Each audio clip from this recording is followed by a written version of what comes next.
ನನ್ನನ್ನು ಈ ಕಾರ್ಯಕ್ರಮಕ್ಕೆ ಕರೆದಂಥ ನಮ್ಮ ವಾಸವಿ ಮೇಡಮ್ ಅವ್ರಿಗೆ, ವಾಸವಿ ಕಾಂಡಿಮೆಂಟ್ಸ್ ಅವ್ರಿಗೆ ಎಲ್ರಿಗೂ ಥ್ಯಾಂಕ್ಸ್ ಹೇಳೋದಕ್ಕೆ ಇಷ್ಟಪಡ್ತೀನಿ. Direct producer to customer, so ರೈತರಿಗೆ ಇದು ಹೆಲ್ಪ್ ಆಗುತ್ತೆ ಅಂತ ಕೇಳಿ ತುಂಬ ಖುಷಿ ಆಯಿತು. ನಾನೇನು ಹೇಳೋದಕ್ಕೆ ಇಷ್ಟಪಡ್ತೀನಿ ಅಂದರೆ, ನನ್ನ ಸ್ಟೈಲಲ್ಲಿ ಹೇಳ್ಬಿಡ್ತೀನಿ. ಈಗ ಜೆನ್ಸಿ ಕಿಡ್ಸ್ ಏನಿದಾರೋ, ಇಲ್ಲ ನಾನು ಡಯಟ್ ಮಾಡ್ತಾ ಇದ್ದೀನಿ, ಸೀಸನಲ್ ಫ್ರೂಟ್ಸ್ ತಿನ್ನಲ್ಲ, ಫ್ರುಕ್ಟೋಸ್ ಜಾಸ್ತಿ ಇರುತ್ತೆ, ಲಿವರ್ ಪ್ರಾಬ್ಲಮ್ ಆಗುತ್ತೆ, ಏನೂ ಇಲ್ಲ. ಅದೆಲ್ಲ ಏನು ನಮಗೆ ಇಲ್ಲ. ನಮಗೆ ಹಳೆ ಕಾಲದಲ್ಲಿ ಸೀಸನಲ್ ಫ್ರೂಟ್ಸ್ ತಿನ್ನಲೇಬೇಕು ಅನ್ನೋದು ಒಂದು ನಿಯಮ ಇತ್ತು, ಅಂದರೆ ಒಂದು ವಾಡಿಕೆ ಇತ್ತು. ಸೊ ಅದನ್ನು ಕಾಲಕ್ರಮೇಣ ನಾವು ಸ್ಟಾಪ್ ಮಾಡ್ತಾ ಬರ್ತಾ ರೋಗಗಳು ಜಾಸ್ತಿ ಆಯಿತು. ಸೊ ಸೈಂಟಿಫಿಕಲಿ ಸೀಸನಲ್ ಫ್ರೂಟ್ಸ್ ತಿನ್ನಲೇಬೇಕು ಅನ್ನೋದು ಒಂದಿದೆ. ಸೊ ದಯವಿಟ್ಟು ಆ ಸೀಸನಲ್ಲಿ ಆ ಫ್ರೂಟ್ಸ್ನ ತಿನ್ನಿ. Be healthy, stay healthy, and all the very best ಎಲ್ಲರಿಗೂ. ಥ್ಯಾಂಕ್ ಯು ಸೋ ಮಚ್ ನಾನು ಇಲ್ಲಿ ಕರೆದಿದ್ದಕ್ಕೆ. Thank you so much. So with Government of Karnataka today 3rd year mango ಉತ್ಸವ ಇವತ್ತು ಇನಾಗ್ರೇಷನ್ ಮಾಡಿದ್ದೀವಿ.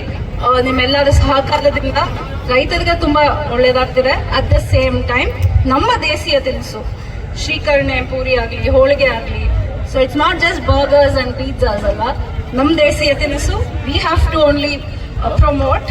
ಆ್ಯಂಡ್ ಅವ್ರು ಹೇಳಿದಾಗೆ ನಮ್ಮ ದೇಶೀಯ ತಿನಿಸು ತಿಂದರೆ ಹೆಲ್ತ್ಗೂ ಒಳ್ಳೇದೇ ಇರುತ್ತೆ. So there is no preservatives. Organic ಆಗಿ ಬೆಳೆದಿರೋ ಮಾವಿನೂ ಸಹ ರೈತರಿಂದ ಕೊಂಡ್ಕೋಬಹುದು. So thank you so much for all your support and thank you for both of you coming today and inaugurating the event. Thank you so much. ನಮ್ಮ ರಾಷ್ಟ್ರದ ಬೆನ್ನೆಲುಬು ರೈತರು, ಅವರು ಚೆನ್ನಾಗಿದ್ರೇ ನಾವು ಊಟ ಮಾಡೋದು ಹೊರತು. ಮತ್ತು ನಾವು ಅದೇ ಥರ ನಮ್ಮ ಗ್ರಾಹಕರು ನಾನು 95 ನಾನು ಮನೆಯಲ್ಲಿ ಎಲ್ಲ ಕಾಂಡಿಮೆಂಟ್ ಸ್ಟಾರ್ಟ್ ಮಾಡಿದ್ದು. ನನ್ನ ಮಕ್ಕಳ ವಿದ್ಯಾಭ್ಯಾಸಕ್ಕೆ ಸಾಕಾದಷ್ಟು ಆಗಲಿ, 150 ರೂಪಾಯಿ ಆಗಲಿ ಅಂತ ಸ್ಟಾರ್ಟ್ ಮಾಡಿದ್ದು. ಆದರೆ ಇಷ್ಟು ದೊಡ್ಡ ಮೊತ್ತದಲ್ಲಿ ಆಗುತ್ತೆ ಅನ್ನೋದು ನನಗೆ ಗೊತ್ತಿಲ್ಲ. ಈಗ ನನ್ನ ಮಕ್ಕಳಿಬ್ಬರು ನನಗೆ ತುಂಬ 10 ವರ್ಷದಿಂದ ತುಂಬ ಬೆಂಬಲವಾಗಿ ನನಗೆ ಸಹ ಹಸ್ತ ನೀಡ್ತಿದ್ದಾರೆ. ಇಲ್ಲಾಂದರೆ ಇಷ್ಟು ದೊಡ್ಡ ಮಟ್ಟಿಗೆ ನಾನು ಮಾಡೋಕ್ಕೆ ಸಾಧ್ಯ ಇಲ್ಲ. ಇವತ್ತು ನಮಗೆ ಧ್ರುವ ಸರ್ಜಾ ಬಂದಿರೋದು ನನಗೆ ತುಂಬ ಸಂತೋಷ. ನನಗೆ ಇವರು ಅರ್ಜುನ್ ಸರ್ಜಾ ಫ್ಯಾಮಿಲಿ ಇರ್ಬೋದು, ಇವರ ತಾಯಿ ಇರ್ಬೋದು, ತುಂಬ ನಮಗೆ 20 ವರ್ಷಗಳಿಂದ ತುಂಬ ಪರಿಚಯ. ಅವ್ರಿಗೆ ನನ್ನ ಗುರುತಿಲ್ಲ, ನಾನಂದರೆ ಅವ್ರನ್ನ ಮರ್ತಿಲ್ಲ. ಇವತ್ತು ಬಂದಿದ್ದಾರೆ, ತುಂಬ ಸಂತೋಷ. ನಾಳೆನೂ ಬರಬೇಕು ಅಂತ ನಾನು ಕಳಕಳಿಯಿಂದ ಕೇಳ್ಕೊಳ್ತೀನಿ. ಯಾಕೆಂದರೆ ಎಲ್ಲ ರೈತರು ಇರ್ತಾರೆ, ಅವ್ರನ್ನ ನೋಡ್ದಂಗೆ ಆಗುತ್ತೆ.